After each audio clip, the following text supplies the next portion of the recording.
Hello and welcome to the Browns Blitz. Today is Thursday, February 5th, 2026.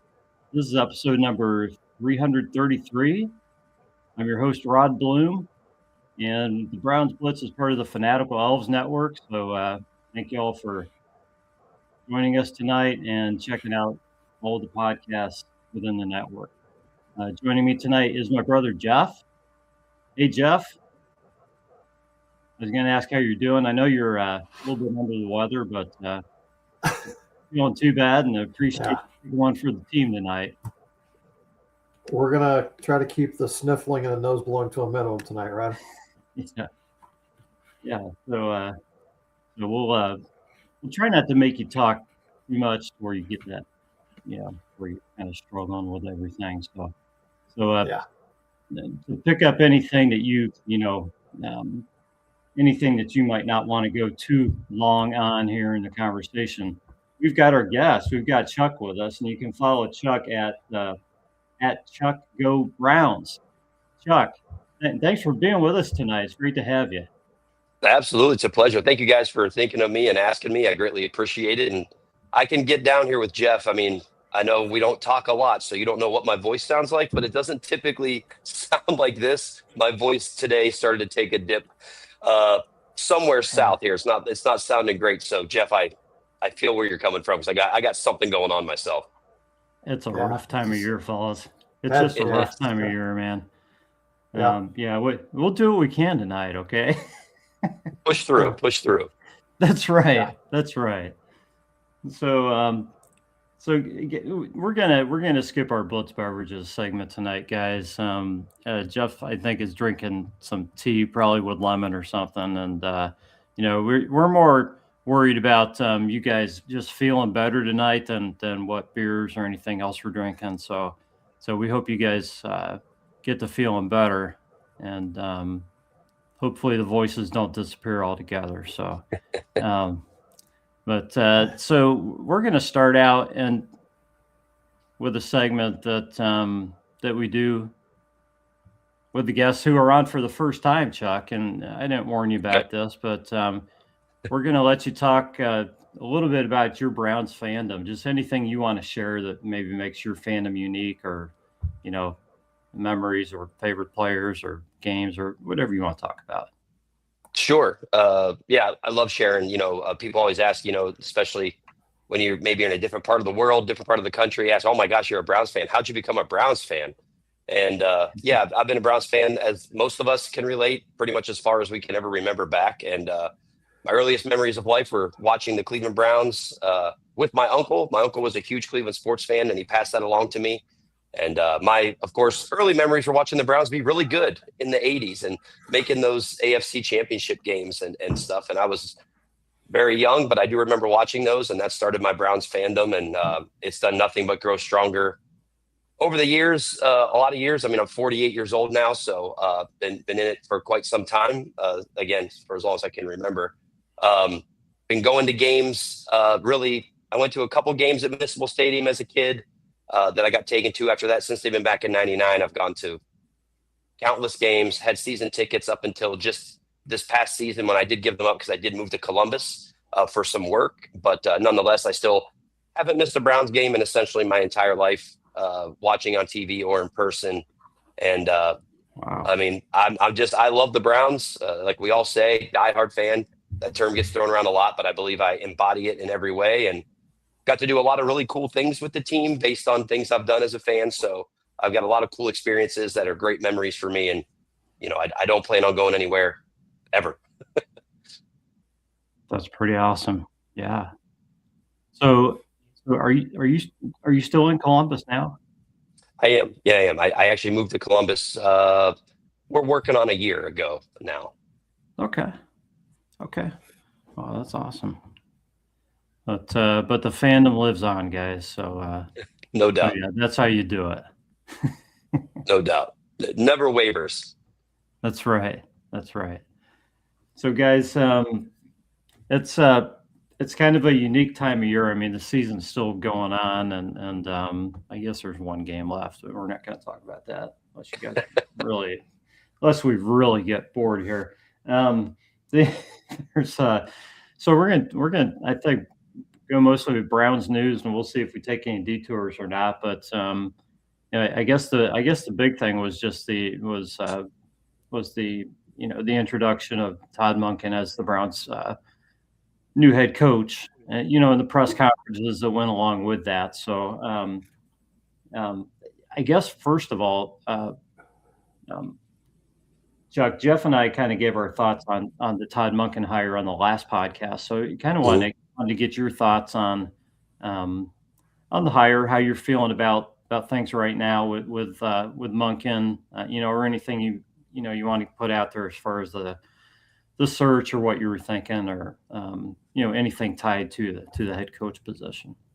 Sure. I'm starting off with Kevin Stefanski. I was not totally on board with moving on as of yet, but I also was kind of split down the middle at that point. So I wasn't upset either, I guess I could say, when they did decide to move on. I mean, sometimes the time is just upon you and you have to do what you have to do. So I was okay with it once they made the decision. But as the search was going on and it was leading up to this, first of all, Todd Monken was not on my radar. I'm not sure he was on a lot of people's radar, especially when this kind of first started. But, I guess I was in my mind trying to get excited about and leaning towards one of these young minds.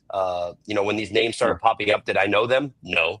Did I start doing research on them afterwards? Of course. So I was trying to get myself prepared for, hopefully we find the next young guy that takes us to the next level, and so on, and, opens up this team and this offense as we all are desperately wanting to see happen. But since the Monken hire was initially announced, honestly, was I excited? No. I did my due diligence as well. Not that, I knew a lot about Todd Monken, but I went ahead and dug in, did all the research as I'm sure everyone was doing. And now listening to him talk, I try not to put a lot of, weight on a press conference because we've all seen it 100 times. We've fallen for it before. Yeah, we sure have. We've fallen for a lot of things before, but says a lot of things. We'll have to obviously wait and see if they hold true. But it just feels like the difference with him that I think could be the biggest difference is it sounds like he tries to fit. He doesn't try to make players fit a scheme. He does it the other way. He comes up with a scheme to fit players, which I believe, I don't know. I don't know if we thought we were getting that with Kevin Stefanski or not. It's hard to remember back what he said in the beginning. I didn't go back and watch it, but it doesn't appear that that's been his strong point. And that's kind of, I think, been a little bit of the failings that he's run into on offenses because of that. So if that holds true with Todd Monken, and also thinking more about it and looking at this team and where it's at and where we want it to be, that maybe, just maybe, bringing in a super young, fresh green coach also may not have been the right move. So maybe, even though Monken's never been a head coach, the fact that he obviously is much more weathered than kind of these last couple, candidates that were kind of, we thought were one of them was going to make it, Udinski or Steelhouse.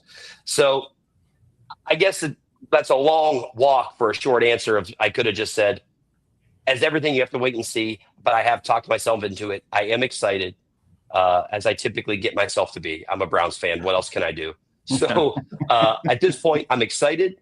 I can't wait to see what he's going to do, and I am anxiously awaiting how he's going to handle the quarterback position, because, of course, as Browns fans, that's what we do. Yeah. So Jeff, I'm kind of assuming that I think you had a good read on Monken, going into this, and kind of what we might have in Todd Monken if he was selected. So I'm guessing your opinion on the hire really hasn't changed a lot, because I know you, and I think you kind of probably are at the same spot as where you were. But my question for you is this: Todd Monken's talked about, the two things. The one thing that Chuck brought up is getting the most out of players and through scheme and things like this. The other thing is accountability. Okay, yeah. If you could see just one of those things shine through this season, which one would you rather see? Well, I think the notion of accountability is overrated when you're talking about grown men who make millions of dollars a year. It's one thing if you're talking high school football, but yeah, come on, we really shouldn't be having to motivate these guys to play and be accountable to each other. But whatever. On the scheme side, yeah, it's great that Todd Monken can make things work. I think you have to in this scenario when you come here. I was waiting for somebody in the press conference to ask him what offensive system he thinks would work best when you have only two players. Maybe it's too early to judge on that. We'll see. We'll see where we end up. In training camp. But I would hope they'll be up to at least 5 by then.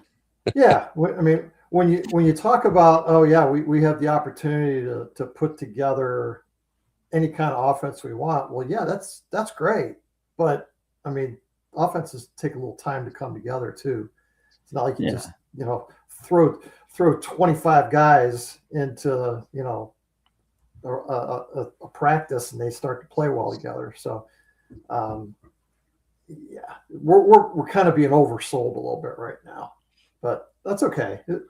We've got months to get used to the idea that we didn't really trade up, but we didn't really lose any ground. I don't think. I think we had a pretty good offensive head coach before. We have a pretty good offensive head coach now. He'll build out a staff that'll be pretty good also. It's really going to boil down to what happens in free agency and the draft. Can we put a viable offense out on the field in the fall? Yeah. So, Chuck, what did you think of? What did you think of his press conference? I mean, he really didn't say a lot before he took questions. Was there anything that stood out in his press conference? And again, we don't want to go over the top. I mean, I loved Freddie Kitchens' press conference, man. It was so good.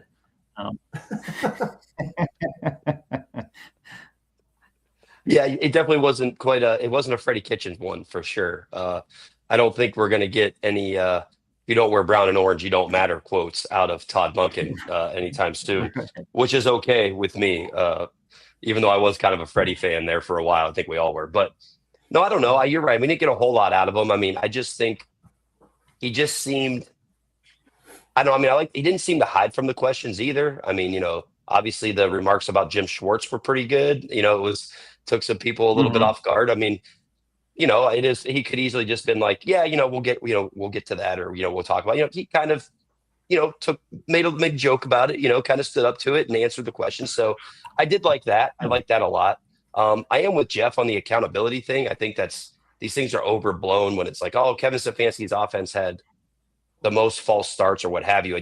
I don't know what people, when they just say these words about that, like, I don't know what you think a head coach does. So this different head coach, you didn't make them run laps or something if they false start versus what Kevin Stefanski did. Like, these things are just, it's you goofy played and funny to say. You played like 15 offensive linemen last season. I mean, yes. Also that, and also, and to Jeff's point as well with when your offense is lacking, just skill players everywhere. It's easy to say like, oh, we got this offensive minded coach now. Oh, he's going to make our offense good. And I mean, if I'm playing wide receiver, I promise you, the coach doesn't make me any better. I can promise you that I'm not going to be good enough to play wide receiver, and we're lacking those things. So, but as far as this press conference goes, I like the fact that it seemed like he didn't hide behind stuff. I know everyone, of course, would love to take the jabs at Kevin Stefanski, saying, "Oh, it was so great not to hear the same thing over and over again, like we've heard from Stefanski." It's like, well, don't worry, you're going to hear the same thing out of this guy too, because all coaches say the same things. It's just, if you're winning, nobody cares. And if you're not, then they pick on everything. So, a press conference is a press conference, but overall, I thought it was good. I don't think anything really made me be like, oh man, yes, this is amazing, but I liked it. And I thought he did a pretty good job. Something when you get a new job, you're in interview mode, right? Yep. You speak about everything as if you're in interview mode. I'm so excited. I can't wait to get to work, all those kinds of things. Right. And then reality starts to sink in as you actually have to do the job for a while. And your answers start to change a little bit. So we'll see over the course of time how the press conferences go. But I know the media is excited that they're going to get sound bites out of Todd Mhm. Monken that they didn't get from Kevin Stefanski. This also falls under the category of be careful what you wish for, because you're going to get some Yeah. pretty bad sound bites every once in a while too. Yeah, they're not going to like some of them. For sure. So, Jeff, is there anything else? I guess you pretty much covered the Todd Monken. How about Andrew Berry and Jimmy Haslam? Anything they said that stood out, or just kind of the same old stuff that you Yeah, hear on the I mean, I'm to the point where I just don't believe a single word Jimmy Haslam says anymore. Well, I mean, Andrew Berry, I think, is trying to do the best job he can, but it's got to be hard when you just can't have a long-term vision. I worked for a guy once who told me, just make the numbers this month. We'll worry about next month. And that's kind of how things are right now. We're in a win now mode with a team that's rebuilding. And that's what you get from these guys. We're gonna win. We're gonna be good, but we're also rebuilding. So they want to have their cake and eat it too. Yeah, it was interesting that Andrew Berry. I think Andrew Berry said it that they anticipated being the youngest team in the league next season, and then Haslam said that they expected to win more games. And then he was kind of cautious. Well, not a lot more games. So he pretty much said it like that, something like that. And I think he got the same kind of laugh too. So it is kind of interesting to try to figure out the expectations and to figure out how much of a leash Andrew Berry has. I mean, let alone Todd Monken. It's hard to imagine giving a coach with this much experience, having him come in, youngest team in the league, the quarterback position unsettled, and going into a draft and free agency where you're probably not going to spend a ton in free agency, and saying, yeah, go win us a bunch of games in your first year or we're going to fire you. That's just really hard to swallow. I find it hard to believe that there's any way they could put a coach with his sort of tenure and experience and just namesake in a position where that's the standard. I just find that to be impossible. As if the Browns aren't already in a position where hiring a coach is it's a task in its own right, because you literally can't list one single good reason to come here. The track record of the graveyard of coaches speaks for itself, let alone what you just mentioned with the quarterback position and basically our offensive position in nearly every position on the offensive side of the ball, and expect something to happen. And I know we all do. I mean, we constantly see, they say, teams turn around quickly, and they do, but I'm with you. I don't see them spending a ton in free agency. I'm kind of hoping there's a way to go offensive line in free agency more than anything, and you can attack the other positions in the draft is what I'm hoping.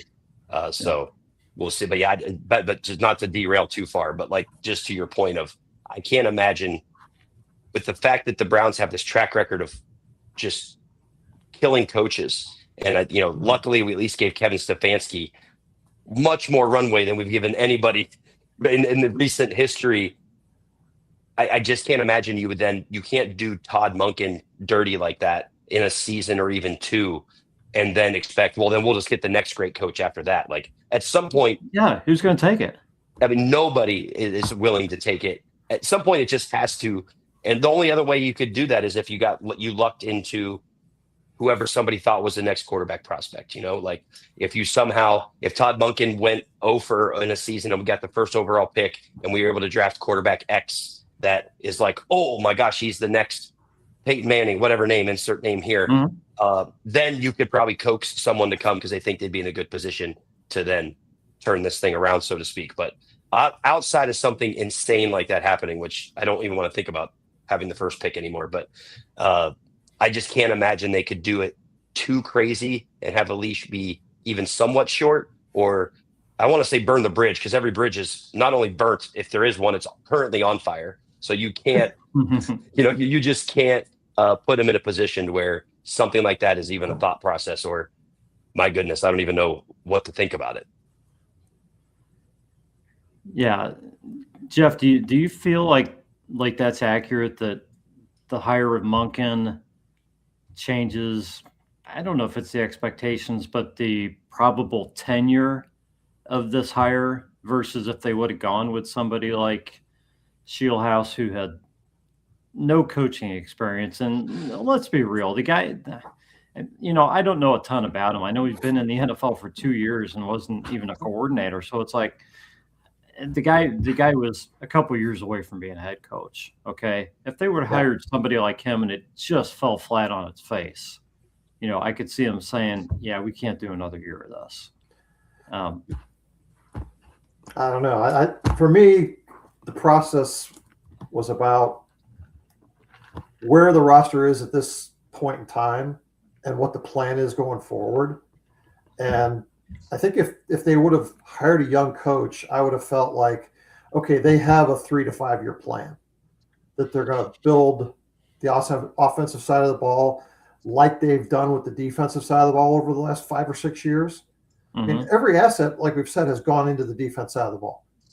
Since 100%. Stefanski's been here, everything's gone on the defensive side. So, yep. Are we going to have a plan to do the same thing on the offensive side of the ball and build ourselves for a respectable roster? So, I mean, we know that the answer at quarterback isn't out there this year.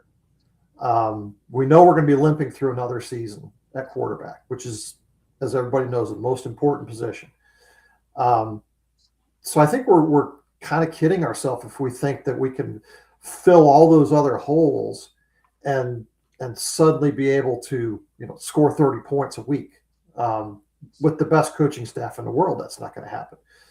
So, yeah, the expectation, I think, with Todd Monken has to be stability, bringing young players along, building this roster over the course of the next several years. And that's why I say I really don't think it's a whole lot different from what we've had the last 6 years. He's a little bit older. He probably a little bit more experienced in terms of putting together offensive game plans than Stefanski, right? Not a whole lot. They're both very good offensive coaches. It's just a question of what they have to work with. So, yeah, I don't know. Going back to the original question, hiring Todd Monken, does it change what you think about this season? No, I still think that the Browns are where they have been, and it's still going to take a while to dig out of this mess that was created by the Deshaun Watson trade. And I've asked the question many times, what if Deshaun Watson had been good? This offense just aged out. The players aged out. The assets weren't put back into it. So you're really looking at building an NFL offense from the studs. And that's just going to take time. And hopefully they're willing to give Monken that kind of time. I hope. So, Chuck, do you agree on the quarterback issue, that there's really no answer out there this season, or what are you expecting to happen? Kind of this season? I never I never go wholeheartedly in on the idea that there's just not an answer at quarterback, because over the course of time, we can just pluck quarterbacks out that were never thought of that were going to be amazing. They weren't the number 1 pick. They weren't a number 5 pick. They weren't even a top 10 pick. And then they can pan out. Now, that obviously helps if you go to a team that has much more talent than we have on the offensive side of the ball. No question there. Yeah. So that still holds true to what Jeff is saying, is that you only can work with what you have. Unfortunately, they spent some draft picks on offense last year, but, you took 2 quarterbacks that neither has shown they are great by any stretch of the imagination. You took 2 running backs, which was bizarre, and you got a tight end. So, I mean, they did take some offensive players. But yes, you didn't really help yourself by taking 2 quarterbacks. Been nice to stop at 1. Even if it was the wrong one, we could have taken a different skill player there instead. But nonetheless, I mean, I think, going into the season, by the time we get anywhere where it matters, I think, Shedeur Sanders will be at some point named the starter, and it's going to be spend this season to figure it out and probably not spend any draft picks on quarterbacks this year unless they take a flyer late. But my thing is always, like I was saying, where I don't count people out, is like, nobody thought Bo Nix was even a first round quarterback. And then when he got drafted in the first round, it was, they reached, and it's a terrible pick. And, that seems to work out pretty well for them. And, people complained that a lot of other players were overdrafted. People went nuts when Jaden Daniels. So I'm not trying to compare Jaden Daniels to anybody that's out there right now. Just saying, the point being, a lot of times we just pick a top 1 or 2 guys, and then we kind of say, the rest of the quarterbacks are just, they are who they are. They're just going to get drafted, and it doesn't matter. They're just throwaways, and they're going to sit on the bench somewhere.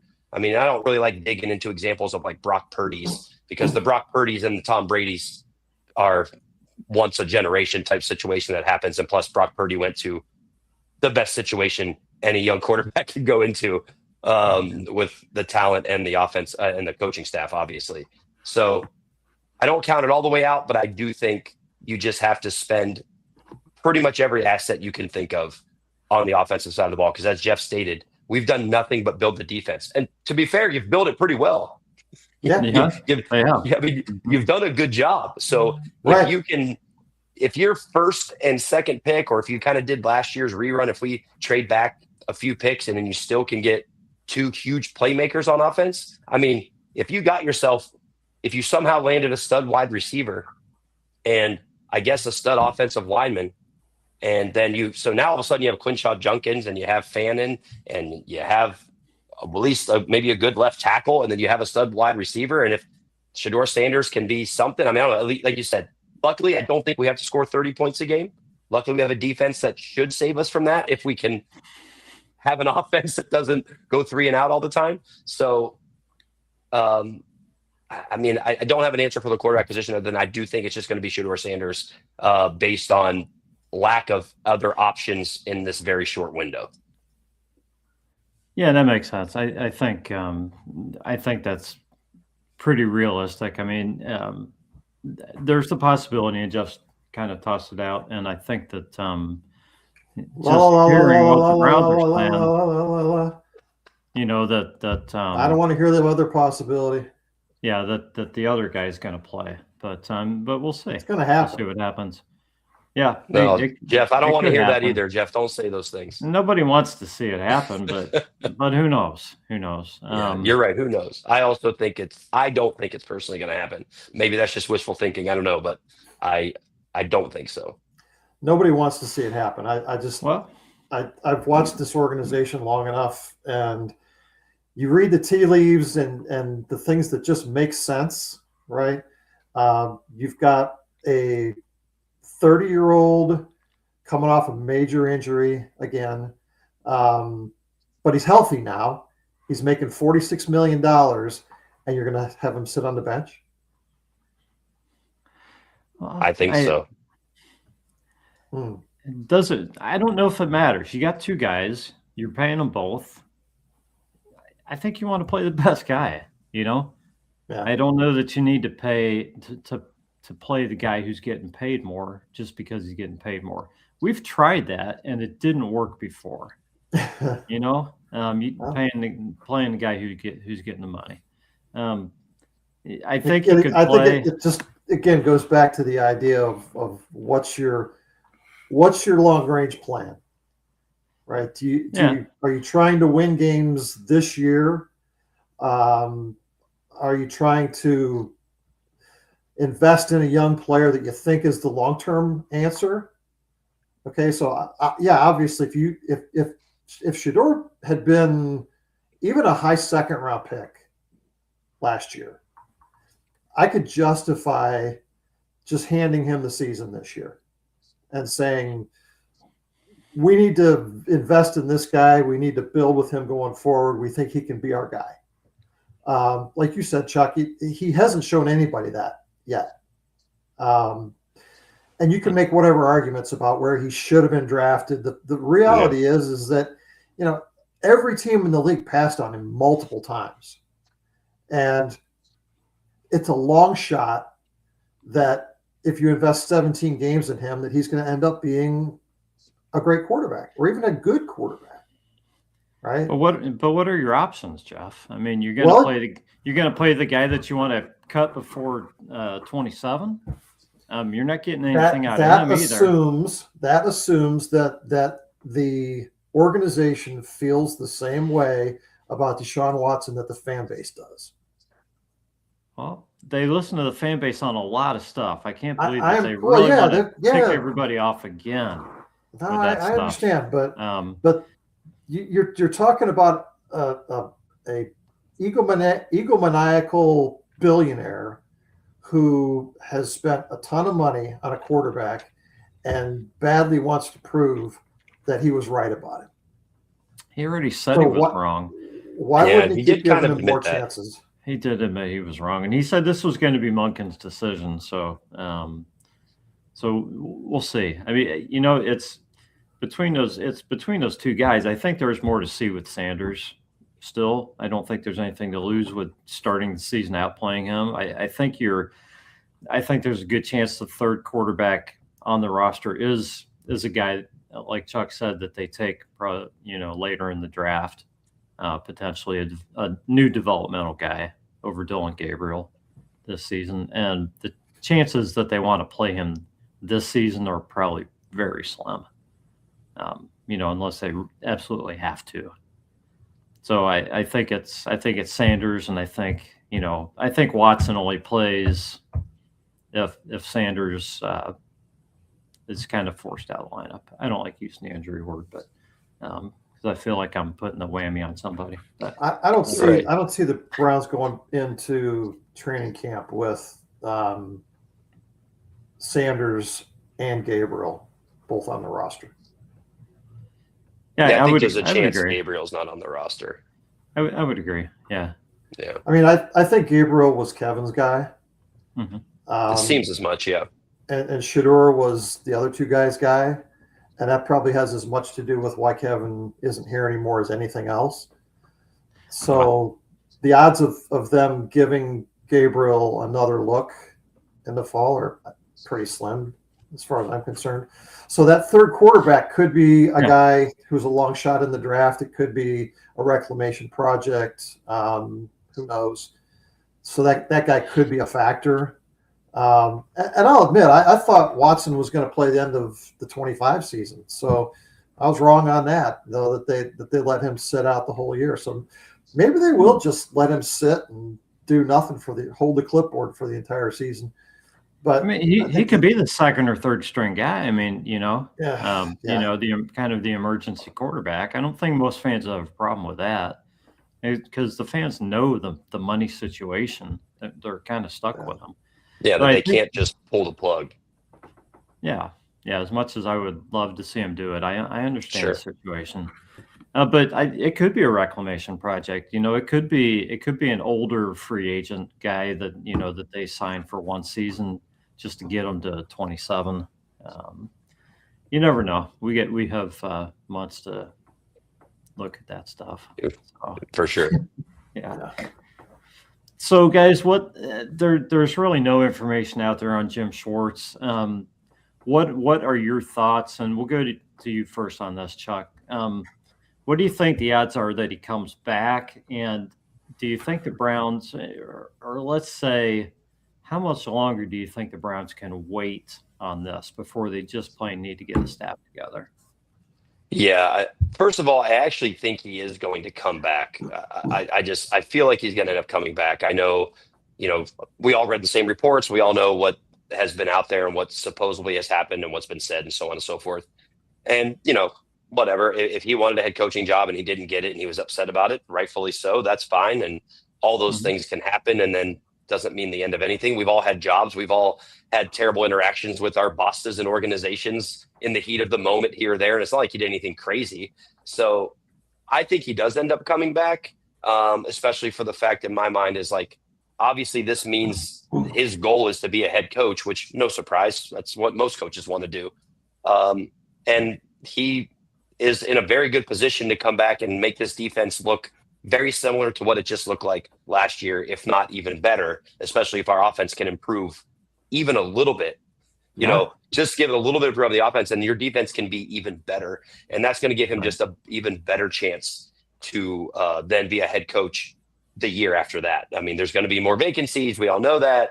He's going to have other offers come at him where, like, oh my gosh, look at the defense now. It's another year and he's still doing what he's doing. So I think all signs point to him coming back, even if it makes him almost a lame duck coach where, like, he's going to leave the year after that. But he has every incentive to make that defense look as crazy good as he can, outside of just ego and being a good guy and a good coach and caring about it. But also, I will probably almost assuredly land him a head coach job next year.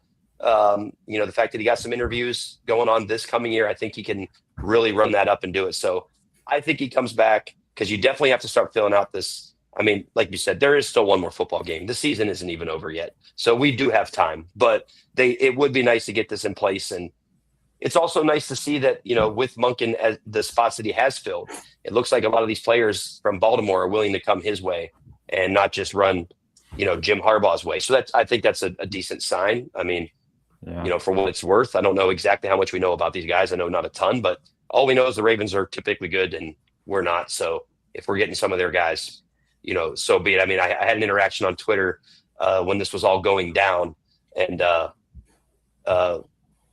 the one conversation was said guy I interact with all the time tends to be a little more negative than myself. I try to be more positive, but he's like, oh, look at us. We're over here hiring all of these coaches that these other organizations couldn't wait to get rid of. And I said, well, that's fine if you want to take that stance, but just remember, all of those organizations are hiring coaches that you couldn't wait to get rid of either. So, everybody wants to get rid. Everybody wanted to fire Kevin Stefanski. Everybody hated Bubba Ventrone. All these, they all got jobs already. I'm not saying that that's good, bad, or indifferent. I'm not trying to say we should have kept them. I'm not saying any of that. But what I'm saying is, you can't look at it as in, oh, well, we're just taking people that nobody wanted. But that's coming from the same people who didn't want these guys here either. So, we got to keep that in mind. Right. Thoughts on Jim Schwartz, Jeff? Well, look, I felt like when the Stefanski move was made, the only way that it made any sense to do that was if Jim Schwartz was retained. You don't get better by wrecking your strength, the identity of this team. And unfortunately, that's what will probably happen if Schwartz doesn't come back. So do I hope he comes back? 100%. Do I think that all these guys find a meeting of the minds and figure out how to make that happen? And is it a good thing going forward? I'm not 100% on any of that. I mean, I'm old enough to remember the what was the guy's name? The offensive coordinator with Hugh Jackson, and the two of them were always, in the power struggle. And I can't think of the guy's name right now, but anyway, do you set up that kind of dynamic between Schwartz and Monken? I mean, they're both really strong-willed guys, right? And can they work together? And so, I don't know. Sometimes maybe it's just best to say, okay, we tried, it didn't work out. Let's just do the best we can from here going forward. I would love to see him back, honestly. I hate the idea that our defense gets worse while we're trying to make our offense better. Yeah, I'm with you. I think for him to come back, I think Todd Haley is the guy whose name I was trying to think of. Todd. Okay. Yeah, that was a match made in heaven. Yeah. We've talked a little bit about these shotgun marriages that the Browns have had over the course of time, right, Chuck? Where they think that, oh, we'll just plug these guys in and they'll work together. And Jimmy started talking about alignment, and found out, we were only aligned on 2 of the 4 wheels. And honestly, it all sounds good, but where are the results? And when you take something that was working really well and blow it up, and it becomes collateral damage because you want to get better in another area, it's kind of like the dog chasing his tail. We never really make any progress. Right. Yeah, I think if he comes back, I think it should be, because he and Monken kind of, have the right conversations. Sure. It shouldn't be a Jimmy Haslam. Oh, please come back. Please come back. I think Right. it's got to be the two of them kind of wanting to work together and kind of working it out. Yeah. I'm sure that's probably not how it actually works. That's probably Andrew Barry working the phones more than anybody else. But I do think there's some urgency from the standpoint that the next 120 days, as Jimmy put it, are critical in terms of roster building, and you want to know what you're doing on the defensive side of the ball while you're doing that. Will we run 12 personnel? Probably, if we have 2 tight ends. Yeah. Right now we only have 1. Yeah, maybe not exclusively, but yeah. We'll I mean, I'm concerned about. I mean, Monken talked about defensive philosophy not changing. We're still going to run an attacking defense, right? But I mean, you do have a couple of decisions to make on the defensive side of the ball as well.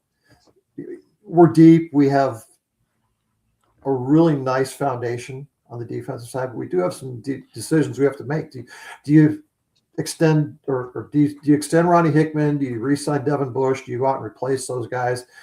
Who do you replace them with? What kind of players do you need?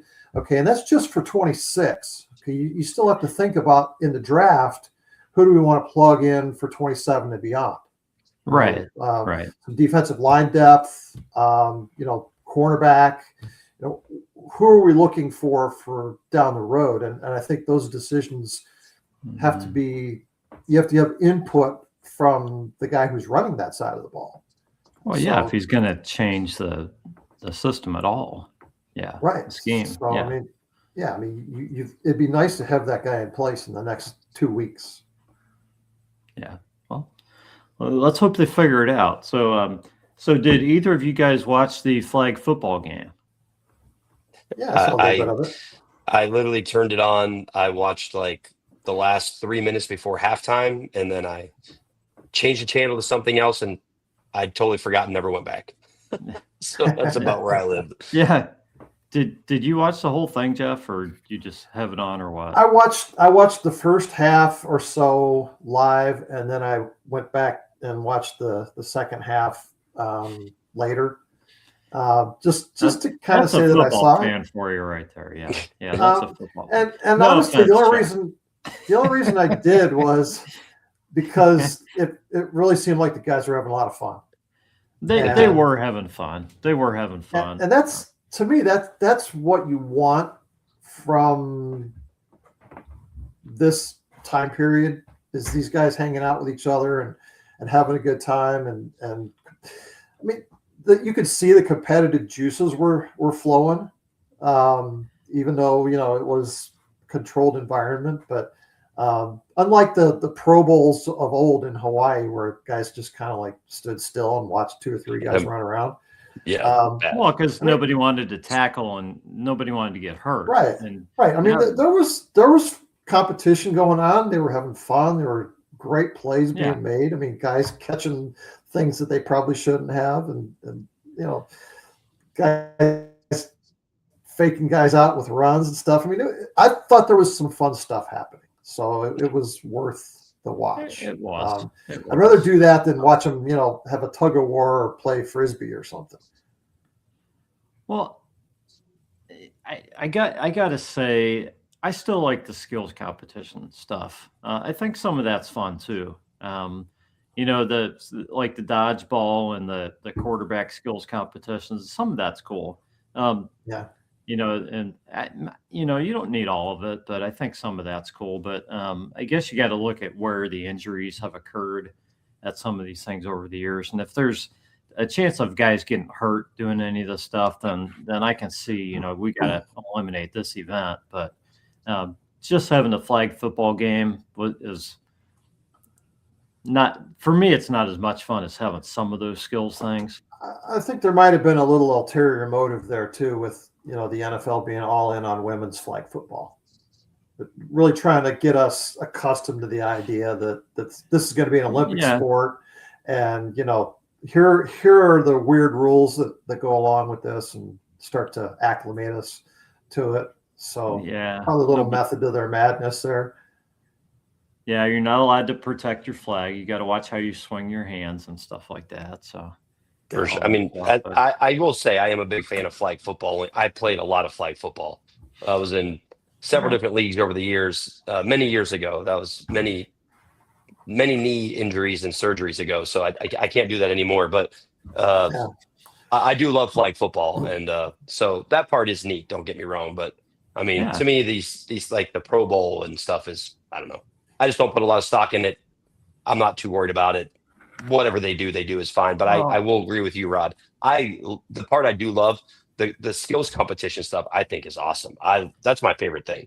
I was disappointed. I thought that stuff was going to come on at 6:30. I didn't realize they didn't do that stuff anymore. Yeah. So I was kind of disappointed at that. But that was always my favorite.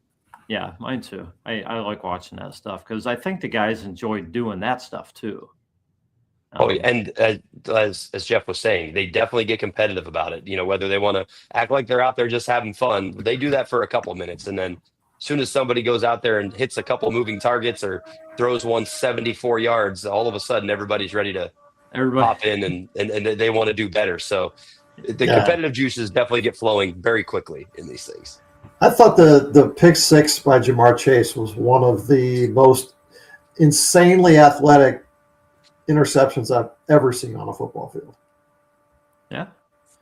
I mean, he took that off his shoe tops with one hand, his left hand, and kept his balance and returned it. It was pretty wild. Well, when you shows how good they are. When you got a guy who can catch playing, he's playing corner, then right. He also had a couple of pretty big drops. It was kind of fun. He did. Yeah, he did. So let's see, Jeremy. I don't know. It was worth the price of admission, I thought.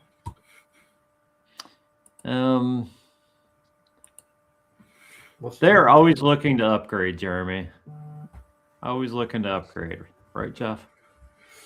Well, yeah, for me, I think the biggest need on the defense right now, other than replacing Devin Bush, obviously, biggest need is slot corner. Still. Yeah. Okay. I mean, a big slot. Yeah. So, guys, I guess we're recording rather than watching the awards show. I guess Miles. I don't know. Have you guys paying attention to that at all? Miles should have won. I haven't been. Haven't seen it.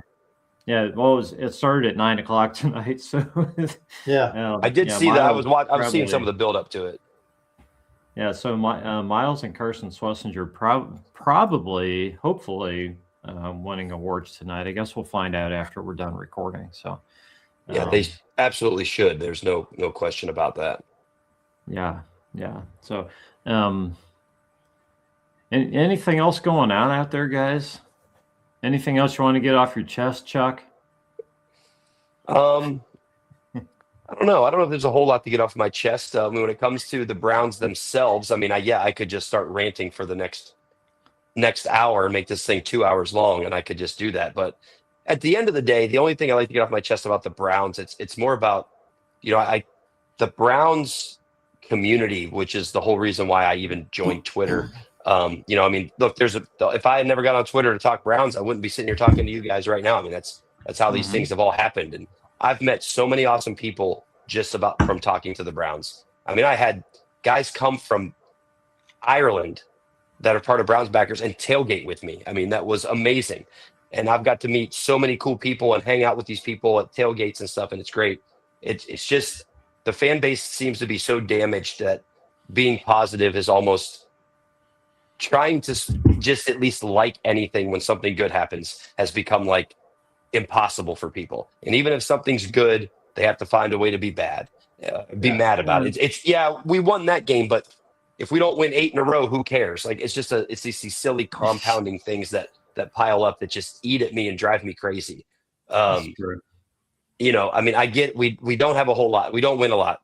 Of course, we can be mad. Of course, we can criticize. Yes, and it's all justified for the most part. Other than the fact that now the new thing, and I feel like this. I don't know. I say it started with Baker, but that's not true because you can go all the way back to Tim Couch and Kelly Holcomb if you wanted to. But the fact that the fan base feels the need to pick a side and then that's the side you have to be on, and the other side can never do anything good and your side can never do anything wrong, just drives me bananas. I wish we could somewhat get back. I'm not saying you can't have favorites, we all do, but if we could just find a way to just all root for the team to win, regardless of who's doing what, where, why, when, and how, and just root for the team as a whole, I would love to somehow find a way to be able to do that. And of course, it's very difficult, but that's sort of a microcosm of our daily lives. right? Yeah. Just for the record, I checked, and Myles Garrett has taken home the Defensive Player of the Year honors and the Deacon Jones Award so far. Okay, there we go. Nice. Very that should good. be of no surprise. Very good. Okay, well, guys, we won't belabor any of the points. I know you guys probably want to watch the end of the award show. Hopefully, see Carson Schlesinger get his Defensive Rookie of the Year award. Yes, So, he really should. They have not announced that yet. So okay, good. Yeah. So, Chuck, do you have any closing thoughts? Anything else you want to leave people with? I mean, you just said some great words. So if you're good. Yeah, I would just say, I mean, in closing, first of all, just say again, thank you guys for having me on. I appreciate you thinking about me. Any reason to talk Browns is good enough for me to get on and talk with anybody. I love talking the Browns, obviously. But yes, I would love for the fan base to just not be so separate and we just deciding to fight with each other. I know we have a lot of reasons to be upset with this organization and this team, and we have those things, but it's okay to also, you can get a little excited about something. It doesn't have to be negative all the time, just no matter what, and refusing to see anything good. But I guess we all fan in our own way. So if that's how you fan, then that's how you fan. That's fine. I don't. I get mad. I say I hate the Browns sometimes too. Of course, we all do. But at the end of the day, obviously we don't. And we all love the Browns. And I'll be there for the home opener like I am every year and ready to rock and roll and be excited about it. So again, in closing, just thank you guys for having me. Browns Nation, let's just find somewhat of a way to at least let's start on the right foot with Todd Monken. If you didn't want him hired as the coach, don't hate him before he even coaches a game. Just now he's the coach, get behind him, get on board. At least wait till we have a reason to be upset with him. Don't already decide that he's not good. Those are the things that drive me crazy. So I'm just trying my best to put into the universe and make it real, at least maybe to some degree. I love the positivity. Jeff, closing thoughts tonight. Yeah. So Todd Monken has a completely clean slate with me. I'm going to give him every chance. I think he'll put together a good staff and probably be able to at least put a respectable offense out on the field once we give him some tools. I am 100% positive that Jimmy Haslam sucks. And I will never trust a word he says because his record speaks for itself. And he just won't get the benefit of the doubt from me until he proves differently. So if you want to call me negative, but I'm just going on what my twin optical scanners have told me for the last dozen years about the guy that owns the team. And it is that he just doesn't know how to run a football organization. He needs to just shut up and let somebody that does do that job. But anyway, we're a long ways from playing football. There's a lot that's going to happen over the next few months. Let's see how the team comes together. We're going to have a lot of things to analyze and dissect and project and prognosticate. That's what makes it fun, right? That's what gives us the hope that we'll be able to at least win a few more games in the fall. So I've got, I've got to be excited about the fact that there's possibilities. So we'll find out what that looks like over the coming months. 100%. This has been the Browns Blitz. We thank you for listening, and we will catch you next time.